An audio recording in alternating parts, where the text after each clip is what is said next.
Hello everyone, welcome back to my channel, and I want to show you a tiny bit of my life. Right now, me and my daughter are going Christmas shopping.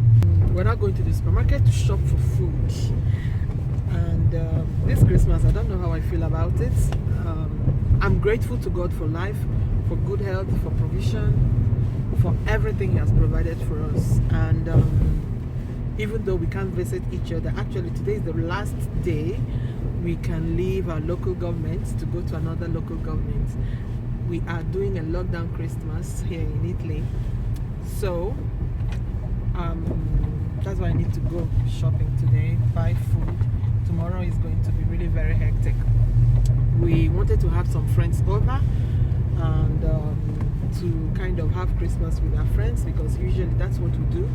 And we were also going to spend 31st of December and 1st of the year, New Year, with some of our friends, but we had to cancel all that because they don't live in the same local government with us. That's a bit sad, but that's not the end of life. So we're going to make the most of what we have, because we have life, we have family, we have good health, and we have food. Thank God for that. So come with us.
Hello everyone, welcome to my kitchen for the first time.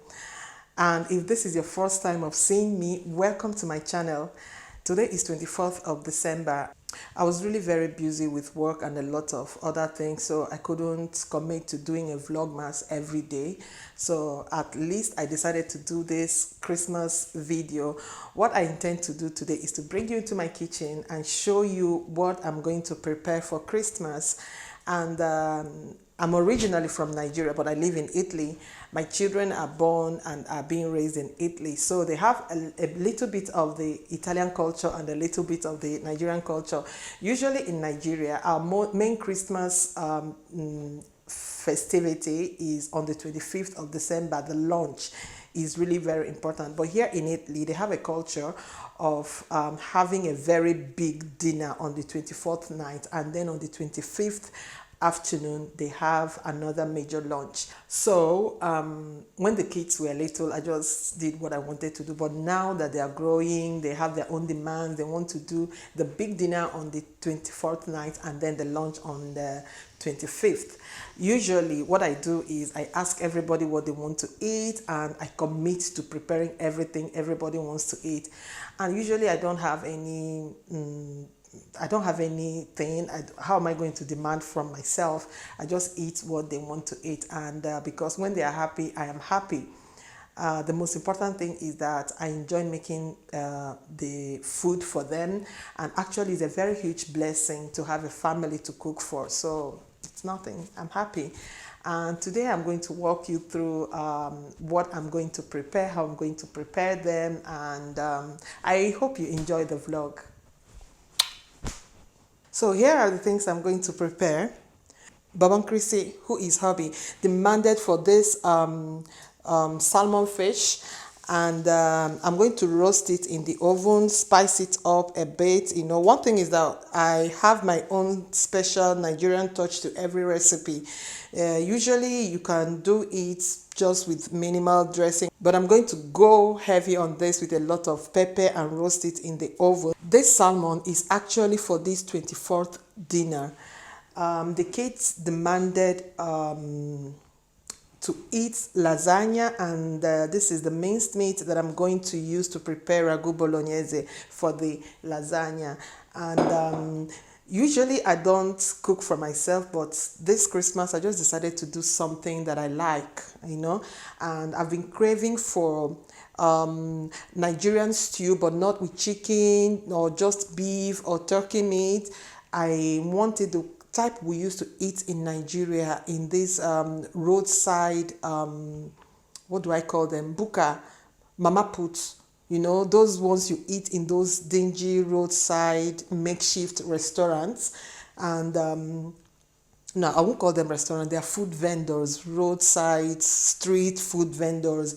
The type of, their stew has a certain type of flavor because they use different types of meat, different parts of the cow meat. So here I have my beef, I have the intestine, and the kids don't like it one bit. They don't even want to look at it. But I grew up in Nigeria and I enjoyed eating it when I was little. So me and Babang Chrissy were going to be eating what we want.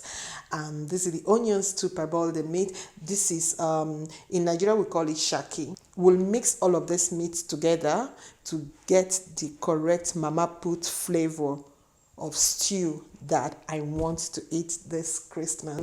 This is the yam we're going to cook. Actually, the kids want to eat yam, white yam with egg sauce. So that's what they are going to eat for dinner. So I'm parboiling the meat, all of them together, and as you can see, I'm adding all the spices I need to boil the meat to give it a very good taste, and of course pepper. What is Nigerian stew without pepper? So yeah. In the meantime, I'm also on the other burner. I'm also beginning to cook the stew. You fry the onions, and then I love my stew with a lot of onions. So if you don't eat too much onions, please don't judge me. And this type of cooking is multitasking type of cooking. Adding tomatoes. These are tomatoes I plucked and blended and boiled to remove the excess water. I've had these tomatoes since summer, I think since August, in the freezer. The meat is ready, so I have to sieve them. Even though I already parboiled the meat and spiced the meat, I love to put it into the stew when the water has dried from the tomatoes, and so that it will go in, blend with the stew, and the taste of the stew would go into the meat and give it a better taste. Now the water, because I put in different spices, I don't want to pour the stock directly into the stew, so I had to sieve it.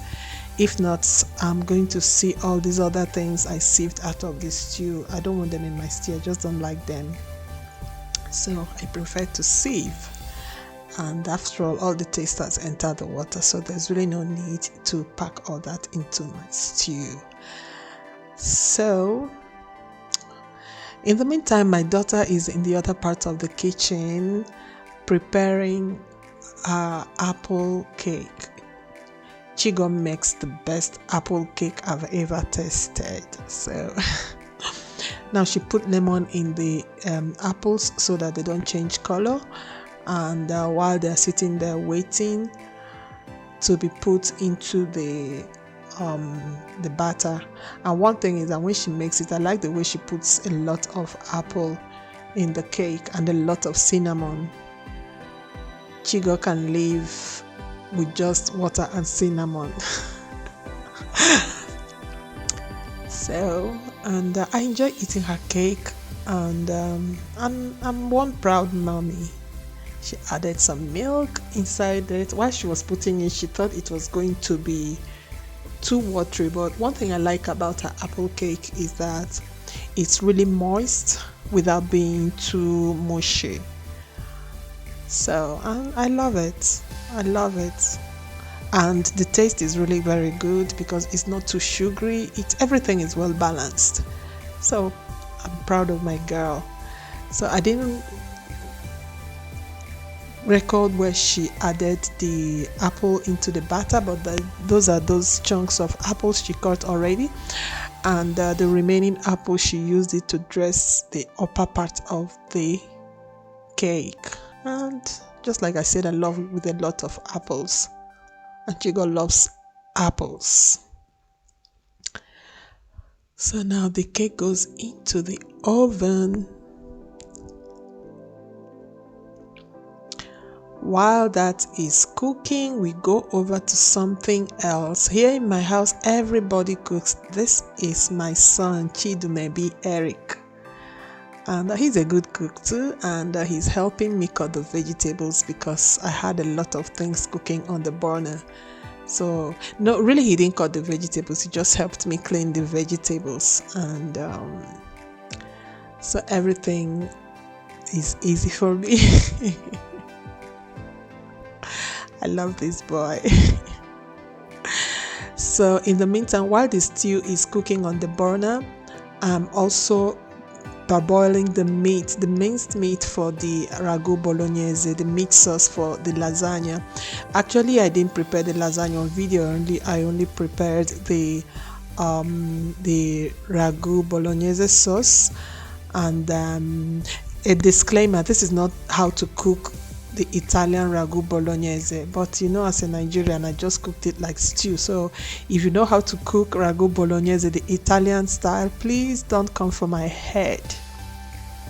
So, and I also parboiled these vegetables, not really sauteed the vegetables, because the meat I parboiled, the minced meat, will be going into the vegetables. So if you know how to cook real ragu bolognese, don't come for my head. I just wanted it to be fast, because if I cook it the correct Italian way, it takes a whole lot of time to cook. Maybe if you want me to do it the Italian style, go to the comment section and ask me to do it, and I'll do the tutorial. Even though this is not a cooking channel, but everything goes here. This is a lifestyle family channel, so everything goes.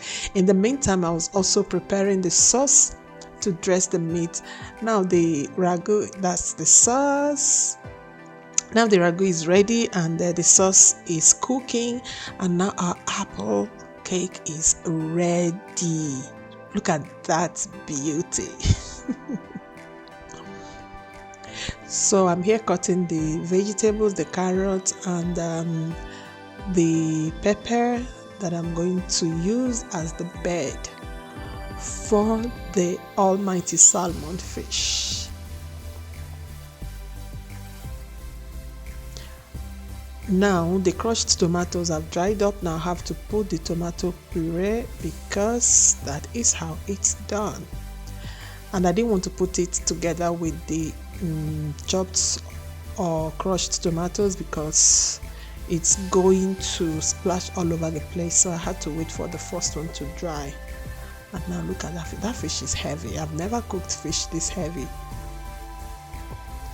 So we have to clean it up, remove all the excess water from the washing. Then I'm using the vegetables as a bed for the fish.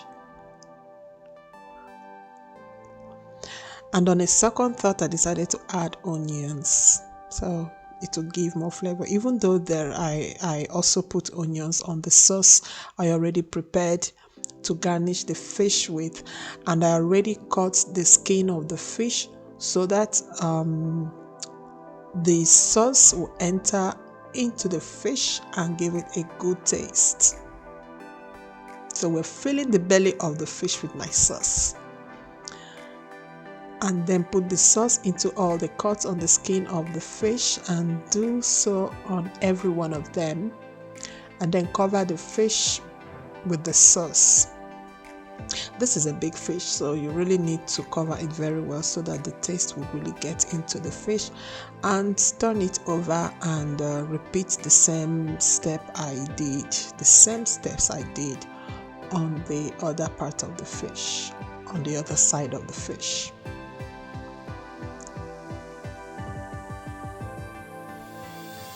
And then the remaining vegetables, I use them to put on top of the fish before putting them in the oven.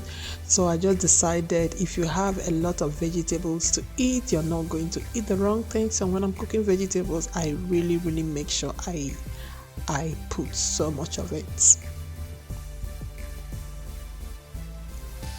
And this is for dinner. We already have a lot of things to eat, so better to eat light and cook the things that no matter how much you eat, it's not going to be like stuffing yourself with a lot of carbohydrates at night.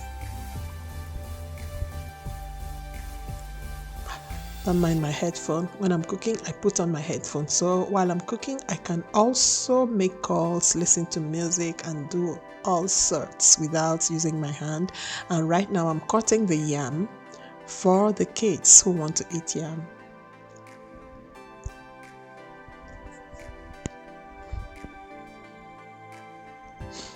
Well, in Nigeria, I don't think anybody would want to eat yam and egg sauce for Christmas, but that's what the kids want to eat, so we'll give it to them. Usually what we eat for Christmas in Nigeria is white rice and stew or jollof rice and every other thing with chicken and every type of meat. Now I'm putting the yam in the pot, covering it with water and salt to taste. And on the other side, Chigo is already frying the onions, and the tomatoes are already inside because she wants to make egg sauce for the yam. And me and my daughter will make egg sauce in different ways. I want to see the chunks of egg after it has cooked, so I don't stir so vigorously, but she doesn't want the eggs standing or looking at her differently from the tomato, so she mixes up everything to make sure the eggs and the tomatoes mix together. Now the yam is ready. I don't know how to explain to anybody when the yam is ready if you're not used to cooking yam, but the moment I stick a fork into it, I know when it's ready. And now this is the fish. Everything is ready. Thank you for watching. If you enjoyed this video, please give it a thumbs up, and if you've not subscribed, please subscribe and become a part of this channel. To my old subscribers, I want to thank you.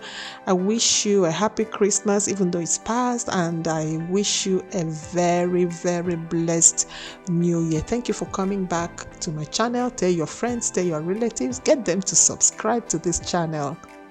Thank you very much.